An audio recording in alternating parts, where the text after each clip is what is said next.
Welcome to new TV Telugu. Telangana ప్రభుత్వం కీలక ప్రకటన చేసింది. రైతు భరోసా 2వ విడత నిధుల కోసం రైతులు వేచి చూస్తున్నారు. సుదీర్ఘ విరామం తర్వాత ప్రభుత్వం ఈ నెలలో తొలి విడత రైతు భరోసా నిధులను విడుదల చేసింది. 2, 3 విడత కోసం రైతులు నిరీక్షిస్తున్నారు. రైతులకు తెలంగాణ ప్రభుత్వం గుడ్ న్యూస్ చెప్పింది. ధాన్యం సేకరణ నిధులను వారం రోజుల్లో రైతుల ఖాతాల్లో జమ చేస్తామని మంత్రి పొంగులేటి శ్రీనివాసరెడ్డి ప్రకటించారు.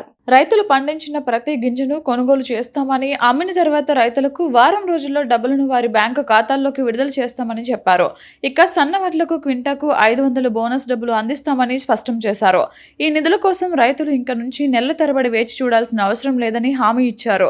రాష్ట్రంలో ఇప్పటి వరకు 3.80 లక్షల మంది రైతులకు కొత్తగా పట్టాదారు పాస్ పుస్తకాలు ఇచ్చినట్లు వెల్లడించారు.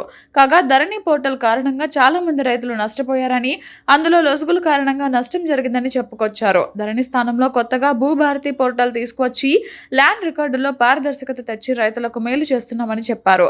అదేవిధంగా రైతుల సంక్షేమం కోసం కాంగ్రెస్ ప్రభుత్వం అనేక పథకాలు అమలు చేస్తోందని పొంగులేటి చెప్పుకొచ్చారు. రైతులకు రైతు భరోసా పథకం కింద ఎకరానికి 12,000 చొప్పున అందిస్తూ పెట్టుబడి సాయం అందిస్తున్నామని గుర్తు చేశారు. రైతు భరోసా తొలి విడత సాయం విడుదల చేశామని, ఈ నెలాఖరులోగా అన్ని ఎకరాలకు అందిస్తామని పొంగులేటి చెప్పారు. తమ ప్రభుత్వం పేదవారికి అండగా ఉంటుందన్న పొంగులేటి ఎవరికి భయపడమని అన్నారు. సన్నవడ్లకు మద్దతు ధర ఇవ్వడమే కాకుండా 500 బోనస్ కూడా ఇస్తున్నామన్నారు. సన్నవడ్లను రేషన్ దుకాణాల ద్వారా పేదలకు పంపిణీ చేస్తున్నామని, ఇతర ప్రాంతాలకు పంపించాల్సిన అవసరం లేదని తేల్చి చెప్పారు.